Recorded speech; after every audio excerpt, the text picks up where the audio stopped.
World Cinema Wife YouTube channel එකට ඔයාලව සාදරයෙන් පිළිගන්නවා. ඔන්න ඉතින් බේස්මී ඩ්‍රාමා එකේ පස්වෙනි කොටසත් අරගෙන ආවා. කලින් කොටස ඉවර වුණේ ජොන්නුගේ පස්සෙන් ආව කෙනාගේ පස්සෙන් ජොන්නු යනව දැකපු ලී මින් හියනොත් ඒ කෙනාගේ පස්සෙන් ගියාම ඇගේ ඉස්සරහට එන ඒ පුද්ගලයා Taman පැලඳගෙන හිටමු ආවරණය ගලවලා මම ඔයාව අන්තිමට දැක්කදාට වඩා ඔයා දැන් ලස්සන වෙලා කියලා කියන තැනින්. ඉතින් අද කොටස පටන් ගන්නේ අවුරුදු 7කට කලින් වුණ සිදුවීමකින්. 2016 මාර්තු 24 ලී මින් හියොන්ව යයන් පොලිස් ස්ථානයට මාරු කරනවා. ඉතින් එදාම රාත්‍රියේදී ඇය තවත් පොලිස් නිලධාරියෙක් එක්ක මොන සංචාරයේ යෙදලා ඉන්නවා වගේම ඇය Taman ආව පළවෙනි දවසේම රාත්‍රී රාජකාරී සඳහා ස්වේච්ඡාවෙන් ඉදිරිපත් වුණේකට ඔහු ඇයට ප්‍රශංසා කරනවා. ඉතින් මේ කතාබහේදී මේ පළාත නම් හරිම නිස්කලංකයි කියලා ලී මින් හියොන් කිව්වම ඒ නිලධාරියා කියන්නේ කිසිම හේතුවක් මත ඒ වගේ දෙයක් නම් ආයේ කියන්න එපා. මොකද එහෙම කියන එකම විහිළුවක් කියලා.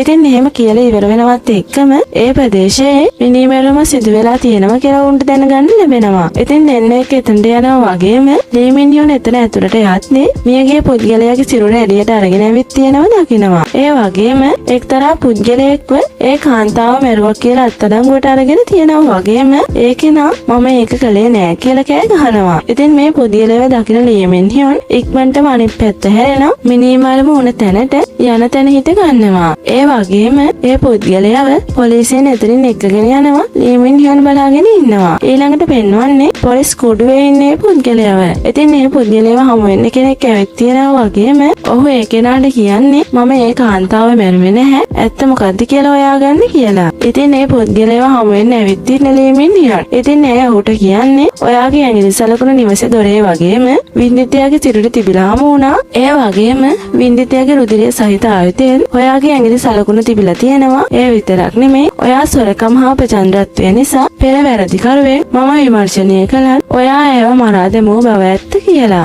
ඒක අහන ඒ පුද්ගලයා පිස්සුවෙන් වගේ කෑ ගහනකොට ඉතින් ඇයි ඔයා වරකම් කරන්නේ ඇයි රණ්ඩු වෙන්නේ ඇයි දෙයනේ ඔයා ඒව මැරුවේ ඇයි අම්මටයි මටයි ඔයා එහෙම කළේ කියලා ලී මින් හියොන් එතනින් තරහෙන් යනවා. ඉතින් කලින් කොටසේ අවසානයේදී ලී මින් හියොන්ට හම්බුනේ මේ පුද්ගලයා වගේම මේ කෙනා ඇයගේ අයියා කියලා දැන් ඔයාලා දන්නව ඇති. ඊළඟට ඒ පුද්ගලයාව පොලිසියෙන් එළියට එක්කගෙන එනවා වගේම ඒ දිහා ඇතින්දන් ලී මින් හියොන් බලාගෙන ඉන්නවා. ඒ වගේම එතනට එන ජොනියෝ ඔයා ඇයි එහෙම කළේ කියලා ඒ පුද්ගලයා වල්ලගෙන අහනවා වගේම ජොනියෝ කියතින් ඒ පුද්ගලයා බැඳගෙන හිටපු මුවාවරණය ගැලවෙනවා. ඉතින් මේ අතරේදී මාධ්‍යවේදීන් මේ කෙනාගේ ඡායාරූප ගන්නවා. මේ සිදුවීම ඈතින්දන් බලාගෙන හිටපු ලී මින් හියොන් එතනින් යනවා. ඊළඟට අපි ආයෙමත් එන්නේ වර්තමාන කතාවට. කලින් කොටසේදී ජොනුගේ පස්සෙන් ආව පුද්ගලයාව ලී මින් හියොන්ට හම්බ වෙලා ඔහු ඇය එක්ක කතා කරානේ. ඉතින් ඒ කෙනා ලී මින් හියොන්ගේ අයියා වෙනවා. ඉතින් ඔහු ඔයා තාමත් මගේ දිහා බලන්නේ මේ විදිහටමයි කියලා ඔහු කිව්වම ලී මින් හියොන් ඔයා මෙහෙ ඉන්නේ ඇයි? ඔයා වින්දිතයට සැරිසරන්නේ ඇයි අහනවා. චාජොනියෝ ජීවත් වෙන්න කොහොමද බලන්න මට ඕනුනේ කියලා ඔහු කියනවා. ඒක අහගෙන ඉන්න ලී මින් හියොන් ඔයාට පිස්සුද? ඇයි එහෙම කරන්නේ අහනවා. ඔහු විනාශ කරපු ජීවිතයට මම නැවතෙන්න ඕන නේද? ඌට පින් සිද්ධ වෙන්න මම ජාතික තරුවක් වුණා. වහාම මරා දැමිය යුතු කෙනෙක් බවටපත් වුණා. කිසිම කෙනෙක් මට හොම්කම් දුන්නේ නැහැ. ඇති මට ඔයාට කියන්න දෙයක් නැහැ කියලා ඔහු එතනින් යනවා. යන්න හදන ඔහු අල්ලගන්න ලී මින් හියොන් නිදහස් කිරීමෙන් පස්සේ වින්දිතයා වටා සැරිසරීම හදිසි අත්අඩංගුවට ගන්න පුළුවන් කියලා ඇය ඔහු අත්අඩංගුවට ගන්න හදනවා වගේම ඇයව නවත්තන ඔහු පොඩ්ඩක් ඉන්න මොකද මටත් කරන්න දෙයක් තියෙනවා කියලා යනවා. ඒ අනකොට ඔහුගේ සාක්කුවේ කුඩා පිහියක් තියෙනවා දකින ලී මින් හියොන් ඒක අරගන්න හදනකොට පිහිය බිමට වැටෙනවා. ඉතින් මේ පිහිය අරගන්න හදන අතරේදී ලී මින් හියොන්ගේ අත ඒකට හැපෙනවා. ඒක දකින ඇගේ අයියා ඔයාට ඒකවත් වළක්වා ගන්න බැරි වුණා කියලා එතනින් ඉක්මනටම යනවා වගේම ඒ එක්කම එතනට එන ජොනියෝ ඔයා හොඳින් අහනවා. ඉතින් නැගිටින ඇය මම හොඳින් කියනවා. ඒ වගේම ඔයා ඔහුගේ මුහුණ දැක්කද කියලා ජොනියෝගෙන් ඇහුවම ඇය මොකුත් නොකිය ඉන්නවා. ඊළඟට ජොනියෝ ඔයාට තුවාලද කියලා ලී මින් හියොන්ගේ අත බලන්න හදනකොට මම හොඳින් කියලා ලී මින් හියොන් එතනින් යනවා. ඇයගේ පස්සෙන් කාර් එක ළඟට වෙනකන් ආව ජොනියෝ ඇයගේ අතේ තුවාලය බලනවා වගේම යන්න කලින් බෙහෙත් ටිකක් දාගෙන යන්න කියනවා. ඉතින් ලී මින් හියොන් මේක එච්චර ගණන් ගන්න ඕන දෙයක් නෙමෙයි. මම හොඳින් කියලා යන්න හදනවා. ඒ ජොනියෝ ඇයට බෙහෙත් දාගන්නේ නැතුව එතනින් යන්න දෙන්නේ නැහැ. ඉතින් ලී මින් හියොන් මම කිව්වනේ මම හොඳින් කියලා එතනින් යනවා. ඒත් එක්කම එතනට පාච්චයක් යොන් එනවා වගේම හැනියෝජිනිත් එතනට එනවා. තුන්දෙනා එක්ක කතා කරමින් ඉන්න තැනට එන රෝහලේ ආරක්ෂකයා අධ්‍යක්ෂකචා ඔයා හොඳින්ද? ඔයා ඒක පොලිසියට කිව්වද? මම හිතන්නේ ඒ පුද්ගලයා ළඟ පිහියක් තිබුණා කියනවා. ඊළඟට තුන්දෙනා එක්ක රෝහලේ CCTV දර්ශන බලමින් ඉන්නවා වගේම ඒක බලන පාක්ෂිකයෝ මේක පොලිසියට කියමු කියලා කිව්වත් ජොන්නු එයාට කියන්නේ රහස් පරීක්ෂක ලී මින්යොන් මේ ගැන හොයලා බලාවේ කියලා. පොලිස් ස්ථානයට වෙලා ඉන ලී මින්යොන් තමන්ගේ අයියා වෙන ලී ජින් සොක්ව හෙරෙන් නිදහස් කළ වාර්තාවක් බලමින් ඉන්නවා වගේම ඕව නිදහස් කරපු දිනේ දකින්න ලී ජින් සොක් නිදහස් වුණ දිනයට පස්සේ දවසේ නංගුවිටෙක් මිය ගියා කියලා හිතලා කෝල් එකක් ගන්න තමන්ගේ ෆෝන් එක හොයනකොට තමයි ඇයට මතක් වෙන්නේ ෆෝන් එක ජැකට් එකේ නේද? ඒක ජොන්නියෝගේ ළඟ දාලා නේද ආවේ කියලා. ඊළඟට ජොන්නියෝ ලී ජින් සොක් නිදහස් කරපු දිනේ කවද්ද කියලා පොලිස් නිලධාරියෙක්ගෙන් අහනවා වගේම ඒ පොලිස් නිලධාරියා ඔයා අපරාධයක ගොදුරක්ද අහනවා. ඉතින් ජොන්නියෝ ඒ මම නෙමෙයි කියලා කිව්වම ඒ පොලිස් නිලධාරියා හොට කියන්නේ වරදකරුවෙක් නිදහස් කිරීම සම්බන්ධයෙන් අපරාධයට සම්බන්ධ අයට මිස අනිත් අයට තොරතුරු දෙන්න පුළුවන් කමක් නැහැ කියලා. ඉතින් ජොන්නියෝ එතනින් එළියට ඇවිත් තමන්ගේ වාහනයට ගියාම ඕගේ ළඟ තියෙන ලී මින්යොන්ගේ ෆෝන් එකට කෝල් එකක් එනවා. ජොන්නියෝ ඒ කෝල් එකට පිළිතුරු දෙනවා වගේම මම මේ කතා කරන්නේ ලී මින්යොන්. ඔයා රෝහලේ ඉන්නවනම් මගේ දුරකථනය රෝහලේ තියන්න මම හෙට ඇවිත් ඒක ගන්නම් කියනවා. ඉතින් ජොන්නියෝ කියන්නේ මම වැඩ කරලා ඉවරයි දැන් රෝහලේ නෙමෙයි ඉන්නේ කියලා. ඒක අහන ලී මින්යොන් එනම් කුරියර් එකේ එවන්න කියනවා. ඉතින් ජොන්නියෝ ඔය ඉන්න තැනට එන්න කියලා ලී මින්යොන්ට ඔය ඉන්න තැන ලිපිනේ දෙනවා. ඊළඟට ලී මින්යොන් ජොන්නියෝ කිව්ව තැනට යන ලිෆ්ට් එකට නැග්ගම ඒකට ඩිලිවරි කරන තරුණ පිරිමි පුද්ගලයෙක් එනවා වගේම දෙන්නම 9 වෙනි මහලට යනවා. ඒ ඩිලිවරි කරන පුද්ගලයා තමන් ගෙනාපු ඇණවුම බාර දෙන්න අදාළ ගෙදරට ගිහින් කතා කරනවා වගේම මේ අතෙන්දි ලී මින්යොන් ජොන්නුව හමු වෙන්න ගිහින් දෙනවා. ඉතින් ජොන්නුව එයාගෙන් මුලින්ම අහන්නේ ඔයා හොඳින්ද?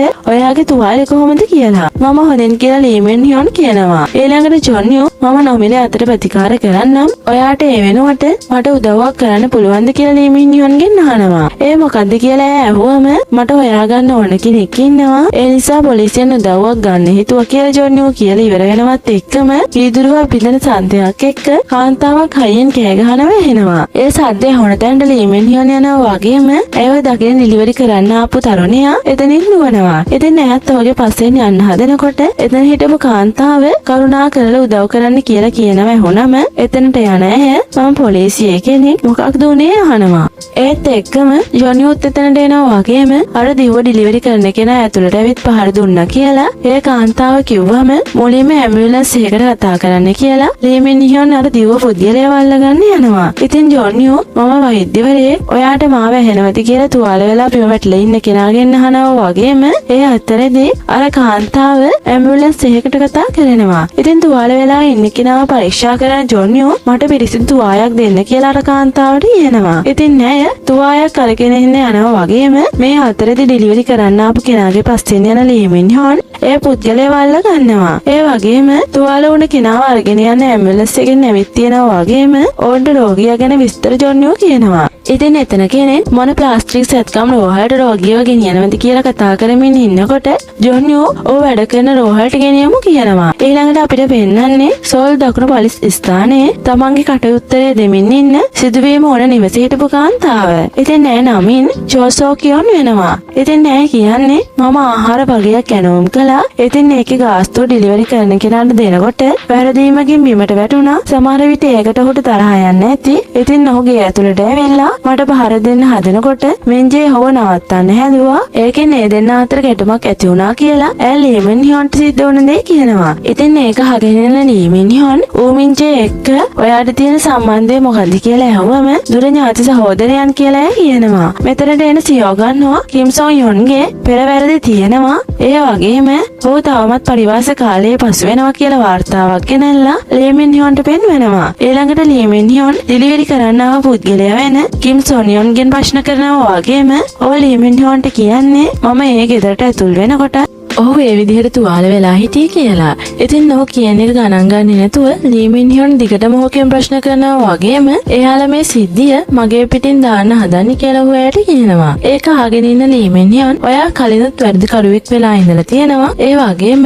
ඔයා තවමත් පරිවාස කාලයේ ඉන්නේ. එහෙම වෙලත් ආයෙමත් ඔයා වැරදි කරලා අහුවෙලා ඉන්නවා කියලා. ඒක අහගෙන හිටපු ඔහු ලී මින් හ්යොන්ට කියන්නේ මම හිටපු වැරදි කරුවෙක් වුණ පළියට මේ දේ කරේ මමමයි කියලා කියන්නේ කොහොමද? මම මේ වෙලාවේ එතනින් පැනලා යන්න හැදුවෙත් මේ වගේ මාව වැරදි කරුවෙක් කරන බව දැනන් හිටපු නිසා කියලා ඔහු කෑ ගහනවා. ඉතින් මේ කෑ ගහලා එහොනම සියෝ ගන්නවා එතනට ඇවිල්ලා ඔහු අල්ල ගන්නවා වගේම අත්අඩංගුවට ගන්න කලින් මරණතුවක් සඳහා ආයුධම් කරන්න කියලා ලී මින් හ්යොන් එතනින් යනවා. ඊළඟට ජොන්යෝ ඌ මින්ජයට ප්‍රතිකාර කරනවා. ඒ ප්‍රතිකාර කරන අතරේදී ඔහුගේ නිකටේ ඇනලා තිබුණ වීදුරු කෑල්ලක් ඉවත් කරන ජොන්යෝ ඒ දිහා හොඳින් බලලා ඔයාගේ නිකට වීදුරු කෑල්ල එනවට පස්සේ මොනවා හරි දෙයක් නිකට වැදුනද කියලා ජොන්යෝ ඔහුගෙන් අහනවා. ඔයා එහෙම අහන්නේ ඇයි කියලා ඌ මින්ජේ ජොන්යෝගෙන් ඇහුවම ජොන්යෝ ඔහුට කියන්නේ නිකට තියෙන තුවාලය අනිත් තුවාල වලට වඩා ගැඹුරුයි ඒ නිසා එහෙම ඇහුවේ කියලා. මට ඒ ගැන හරියට මතක නැහැ කියලා ඔහු ජොන්යෝට කියනවා. ඊළඟට බෙහෙත් දාලා ඉවර වුණාම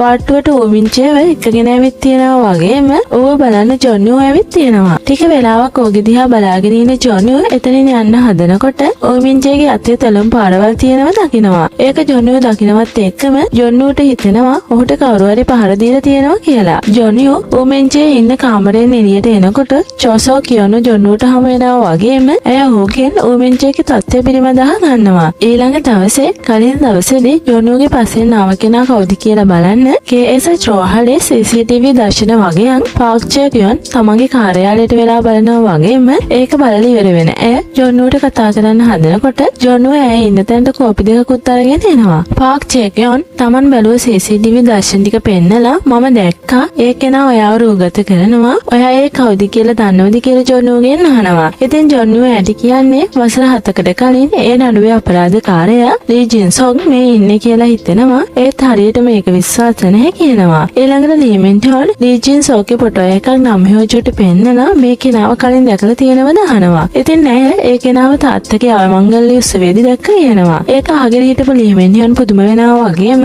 මේ කෙනා කවුද කියලා නම් හොජු ඇගෙන් අහනවා. මෙයා ඔයාගේ තාත්තා එක්ක එකට හිරගෙදර හිටපු කෙනෙක්. මට දෙයක් නිශ්චිත කරගන්න ඕන වුණා කියලා ලී මින් හ්යොන් ඇයට කියනවා. ඒක මගේ තාත්තගේ මරණයට සම්බන්ධ දෙයක්ද කියලා නම් හොජු ලී මින් හ්යොන්ගෙන් ඇහුවම ඒකට උත්තර දෙන ලී මින් හ්යොන් ඒක හරියටම කියන්න බෑ. මට තවත් ඒ ගැන හොයලා බලන්න ඕනේ කියනවා. ඊළඟට හැන්යෝජින් තරුණ පිරිමි පුද්ගලයාට සත්කමක් කරනවා පෙන්වනවා. ඒ වගේම ඌ මින්ජෙන්ගෙන් ලී මින් හ්යොන් රෝහලට ඇවිත් වුණ සිදුවීම ගැන අහනවා වගේම ඔහු වුණ සිදුවීම කියනවා. ඒ එක්කම ඌ මින්ජේගේ අතේ දැනුණු පාරවල් තියෙනවා දකින ලී මින් හ්යොන් රණ්ඩුව නිසා අතේ තැලීමක් ඇති වුණාද කියලා ඔහුගෙන් අහනවා. ඔව් එහෙම තමයි කියලා ඔහු ඇයට කියනවා. ඊළඟට ඌ මින්ජේ ඉන්න කාමරෙන් එළියට ආව ලී මින් හ්යොන්ගෙන් කාමරෙන් එළියට වෙලා හිටපු චෝසෝ කියොන් ඔයා වැඩේ ඉවරද අහනවා. ඔව් මම දැනට ඉවරයි. පස්සේ අමතර ප්‍රකාශ ලබා ගන්න තීරණය කළා කියලා ලී මින් හ්යොන් ඇයට කියනවා. ඉතින් චෝසෝ කියොන් ලී මින් හ්යොන්ට කියන්නේ මින්ජේ සෑහෙන කම්පැනිට පත් වෙලා වගේ අර ඩිලිවරි කරපු කෙනාට මොකද උනේ කියලා. ඔහු ගැන පරීක්ෂණ පවත්වනවා.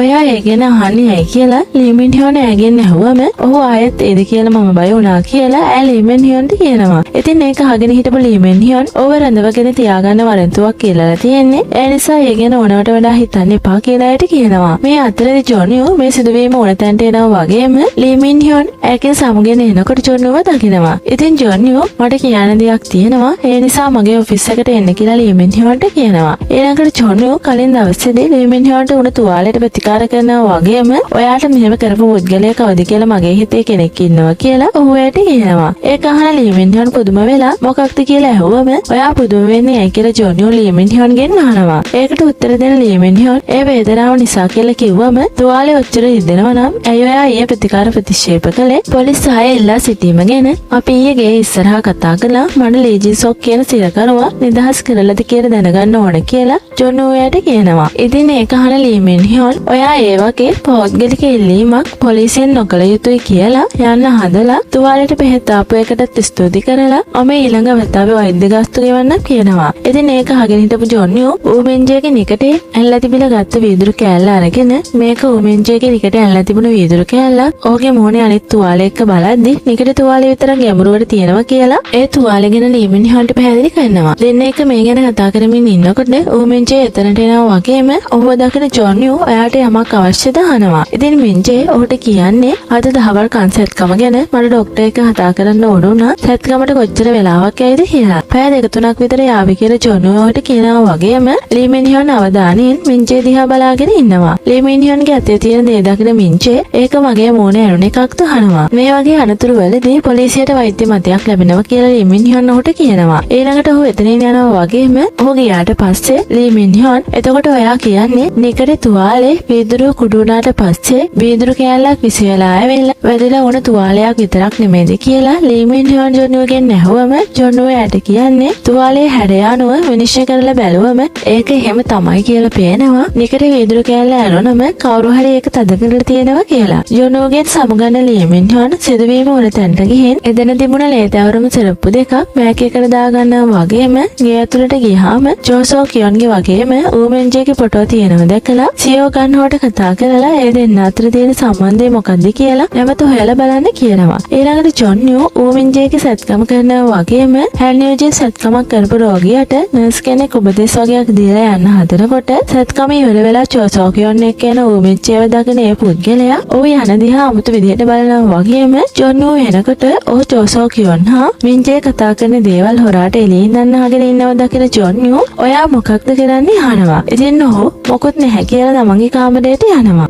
ඌමෙන්ජේගේ කාමරයට යන ජොන්නියෝ ඔහුට වෛද්‍ය උපදෙස් ටිකක් දීලා යන්න හදනකොට ඔයා පොලිසියට මේ සිදුවීම පිළිබඳ අදහස් ලිපි ඉදිරිපත් කළාද කියලා ජෝසෝ කියන් ජොන්නියෝගෙන් අහනවා. ඔව් කියලා ජොන්නියෝ කිව්වම ඇය නැවතත් ජොන්නියෝගෙන් අහන්නේ මොනවද ඔයා කෙලෙව්වේ කියලා. ඉතින් මේ දේවල් අහගෙන හිටපු ජොන්නියෝ ඔයා කුතුහලයෙන් ඉන්නේ මොනවා ගැනද කියලා අහනවා. ඒකට උත්තර දෙන්න ඇයට අපහසු වෙනවා වගේම ඇය තව මොනවත් කියන්න කලින් මින්ජේ ඇයගේ අතල්ල ගන්නවා. ඒ වගේම මොකුත් නැහැ ඒ ගැන හිතන්න එපා කියලා ඇය ජොන්නියෝට කියනවා. ඊළඟට ලීමින්හාන් ජොන්නියෝ දුන්න මින්ජේගේ නිකට ඇල්ල තිබුණ වීදුරු කැබැල්ල වගේම ඒ සිදුවීම ඕන තැන තිබිලා හම්බුන සෙලප්පු දෙක පරීක්ෂණයක් සඳහා ලබා දීලා තියෙනවා. ඉතින් එතනින් එළියට එන ඇයට ඒ සිදුවීමේ වරදකරුවන කිම් සොන් යොන්ව අරගෙන යනකොට හමු වුණාම ඔයා මුලින්දන්ම මාව වැරදිකාරයා කියලා පරීක්ෂණ කළා නේද? මොකද මම කලින් වැරදි කරලා තියෙනවා කියලා කිම් සොන් යොන් ලීමින්හාන්ට කියනවා. ඉතින් ඔහු එක්ක පොලිස් නිලධාරීන් දෙන්න ඔහු එතනින් එක්කගෙන යනවා වගේම ඒ යන මගදීන් ඔයා තාම හිතනවද ඒ මම කියලා හයියෙන් කියනවා. ඒක ඇහුණ ලීමින්හාන්ට තමන්ගේ අයව හම්බුන වෙලාවේදී ඌට පිසිද්ද වෙන්න මම ජාතික තරුවක් වුණා. වහාම මරා දැමිය යුතු කෙනෙක් බවට පත් වුණා. කිසිම කෙනෙක් මට අහුම්කම් දුන්නේ නැහැ කියලා ඔහු කිව්වේ එක මතක් වෙනවා. පොලිස් ස්ථානයේ ඉඳන් සියෝගන් හෝ CCTV දර්ශන වගේ බලමින් ඉන්නවා. එතනට එන ලීමින්හාන් ඔයා ජෝසෝ කියන් හා ඌමින්ජේ ගැන හොයලා බැලුවද අහනවා. ඉතින් ඒකට උත්තර දෙන සියෝගන් හෝ මම ඌමින්ජේගේ පොලයට කතා කරන්න උත්සාහ කළා. ඒත් එයාලා උත්තර දුන්නේ නැහැ. ඉතින් මම ඇකඩමියෙන් ඇහුවා. ඒ වගේම එයාලා කිව්වේ ඔන්ලයින් පන්තිවලට මාරු වෙලා ටික දවසක් වෙනවා කියලා කිව්වා කියලා. ඉතින් ඔහු CCTV දර්ශන වගේ බලනවා දකින ලීමින්හාන් ඒ මොකක්ද ඇහුවම ජෝසෝ කියන්ගේ නිවසේ අවට හොයලා බලද්දි මම විදුලි සෝපානයේ CCTV දර්ශන පරීක්ෂා කළා. ඒත් මින්ජේ කිසිම දවසක ගොඩනැගිල්ලෙන් පිට වෙලා ගිහින් නැහැ. එයාලා එක්ක මොකක් හරි වැරද්දක් වෙලා තියෙනවද? ඒක නේද මට එයාලා ගැන හොයලා බලන්න කිව්වේ කියලා සියෝගන් හෝ ලීමින්හාන්ට කියනවා. ඒක අහන ලීමින්හාන් එයා ඒක පාරක්වත් එළියට ගිහින් නැද්ද කියලා එතනින් එළියට යනවා. ගිය සැනින්ම ආයමත් එන ඇය ඌමින්ජේගේ පවුලේ අය සම්බන්ධ කරගන්න උත්සාහ කරන්න කියලා සියෝගන් හොට කියලා යනවා. කාර්යාලයට වෙලා එන ජොන්නියෝට මින්ජේගේ කනේ තුවාලය පිළිබඳ ජෝසෝ කියන් කතා කරපු හැටි වගේම දවසක් ජොන්නියෝ මින්ජේගේ කාමරේ ළඟින් යද්දී ඔහුගේ කාමරෙන් එළියට වෙලා ජෝසෝ කියන් යම් දෙයක් අහනවා දැක්ක සිදුවීම වගේම ලීමින්හාන් එක්ක මින්ජේගේ තුවාලය ගැන කතා කරමින් ඉන්නකොට ඔහු ඒ වෙලාව එකපාරට මෙතනින් ආවෙක් ගැන මතක් වෙලා ඔහු තමන්ගේ මේසයට බලද්දී ඒකේ උපකරණයක් සවි කරලා තියෙනවා දකින ඔහු ඒකෙන් තමන් කිව්ව හැම එකක්ම ජෝසෝ කියන් අහගෙන ඉඳලා තියෙනවා කියලා ජොන්නියට තේරෙනවා. ඒක දකින ජොන්නියෝ මින්ජේ හිටපු කාමරයට ගියාම ඔහු එතනින් ගිහින් තියෙනවා දැකලා කලින් දවසේදී මින්ජේගේ කාමරය ළඟට වෙලා හිටපු රෝගියව හමු වෙන ජොන්නියෝ යනවා. මේ අතරේදී සියෝගන් හෝ මින්ජේගේ තාත්තව සම්බන්ධ කරගෙන තියෙනවා වගේම සෝල් වල ජෝසෝ කියොන් කියලා ඥාති කෙනෙක් එක්කද මින්ජේ ඉන්නේ කියලා හොගෙන් ඇහුවම ඕඩි සෝල්ලර් ඥාතියින් නැහැ කියලා මින්ජේගේ තාත්තා කියනවා. ඉතින් ඒක අහන සියෝගන් හෝ ලී මින් හියොන්ට කෝල් එකක් ගන්නවා. ඊළඟට ආයමත් අපිට පෙන්වන්නේ මින්ජේගේ කාමරේ ළඟ හිටපු රෝගියව හම්බ වෙන්න ගියපු ජොනියව. ඉතින් ජොනියෝට මින්ජේ එක්ක තියෙන සම්බන්ධය මොකද්ද කියලා අහුවම මින්ජේ සහ ඔහු එකම උසස් පාසලේ ඉගෙන ගන්න බවත් ඔහු එක්ක හිටපු කාන්තාව තමන් ඉගෙන ගන්න උසස් පාසලට ගුරු පුහුණුවට ආව කාන්තාවක් කියලා ජොනියෝට කියනවා. ඊළඟට තමන්ගේ කාර්යාලයට ආව ජොනියෝ රෝහලේ CCTV පරීක්ෂා කරලා බලලා ලී මින් හියොන්ට කෝල් කරනවා වගේම ඇගේ දුරකථනයේ කාර්යබහුලයි කියලා දැනගන්නවා. ඊළඟට කලබලෙන් පොලිසියෙන් එළියට එන සියෝගන් හෝ ජොනියෝට කතා කරලා ඌ මින්ජේ තාමත් රෝහලේද කියලා අහනවා වගේම ඔහු රෝහලෙන් ගියා කියලා ජොනියෝට කියනවා. ඒ වගේම ඔහු චෝසෝ කියොන් හා මින්ජේ ඥාතීන් නෙමෙයි කියලා සියෝගන් හෝට කියලා ලී මින් හියොන් ඔයා එක්ක ඉන්නවද කියලා ජොනියෝගෙන් අහනවා. චෝසෝ කියන්න ඌ මින්ජේ ගැන යමක් පරීක්ෂා කරන්න නැහැ පිටතට ගියා කියලා ජොනියෝට උත්තර දෙනවා. ඒ වගේම ජොනියෝ චෝසෝ කියන්න ඌ මින්ජේ ශිෂ්‍යයෙක් හා ගුරුවරයෙක් පාසලේදී හමු වෙලා තියෙන්නේ. ඒ වගේම එයාලා මගේ කාර්යාලයේ සමන් දෙන උපකරණයන් සවි කරලා තිබුණා. ඕන කෙසේ හෝ එකිනෙක අතර සංනිවේදනය කරනවා වෙන්න පුළුවන් කියලා ජොනියෝ සියෝගන් හොට කියනවා. ඒක අහන සියෝගන් හෝ වාහනයට නැගලා යන්න පිටත් වෙනවා. මේ අතරදී චෝසෝ කියොන්ගේ ගෙදර ළඟට ලී මින් හියොන් ගිහින් තියෙනවා වගේම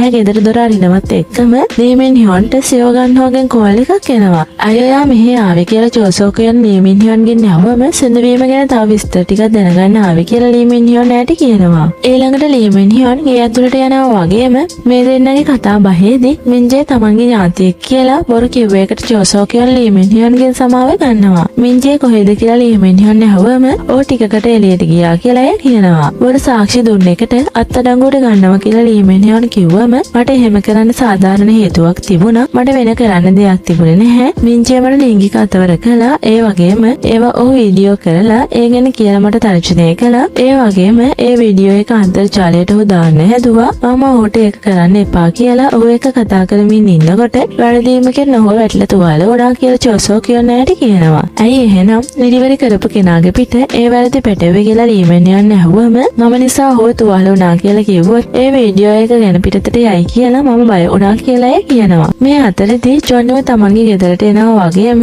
කාර් පාක් එකේදී ලී මින් හියොන්ගේ වාහනයක් තියෙනවා ජොනියෝ දකිනවා. චෝසෝ කියොන් එක්ක කතා කරමින් හිටපු ලී මින් හියොන් ඇය බොරු චෝදනා කරපු එකට වගේම ඇය කියපු දේ ගැන විමර්ශනය කරන්න පොලිස් ස්ථානයට යන්න කතා කරනවා වගේම ඇය ඒක ප්‍රතික්ෂේප කරනවා. ඒ වගේම ලී මින් හියොන්ගේ පිටිපස්සෙන් එන ඌ මින්ජේ ලී මින් හියොන්ගේ ඔළුවට පහර දෙනවා. ඒ පහරෙන් ලී මින් හියොන් සීනතුම් බිම වැටෙනවා වගේම පොලිසිය ඇයට මෙහෙම කරන්න ඔයාට පිස්සුද කියලා චෝසෝ කියොන් මින්ජේකින් ඇහුවම ඇය පොලිසියට යන්න එන්න කියලා කිව්වා කියලා ඔහු කියනවා. ඊළඟට චෝසෝ කියොන් මින්ජේට පීයක් ගෙනත් දීලා මේ කෙනා අවදි වුණොත් අපි දෙන්නම ඉවරයි. ඒ නිසා ඇයව මරන්න කියනවා. මේ අතරදී ජොනියොත් මේ ගෙදර ඉස්සරහට ඇවිල්ලා කතා කරනවා. ඒ වගේම චෝසෝ කියොන් ලී මින් හියොන්ව ඉක්මනට මරන්න කියලා මින්ජේට කිව්වම ඔහු ඒකට අකමැති වෙනවා. මේක අපේ පළමු අවස්ථාව නෙමෙයි අපි මේක කලින් කරලා තියෙනවා කියලා චෝසෝ කියොන් ඔහුට කියනවා. මේ අතරදී මේ ගේ ඉස්සරහා එන ජොනියෝට රෝහලේ හිටපු පුද්ගලයා කිව්ව කතාවක් මතක් වෙනවා. ඒ තමයි චෝසෝ කියොන් හා ඌ මින්ජේ අතර සම්බන්ධයක් තියෙනවා කියලා කතා කියමින් හිටපු කෙනෙක් හදිසියෙම පාසල අසල ගොඩනැගිල්ලකින් පැනලා සියදිවි නසාගත්තා. ඒ පුද්ගලයාට එහෙම කරන්න තරම් කිසිම හේතුවක් තිබුණේ නැහැ. සමහර කටකතා වලට අනුව ඌ මින්ජේ හා චෝසෝ කියොන් ඒ කෙනාව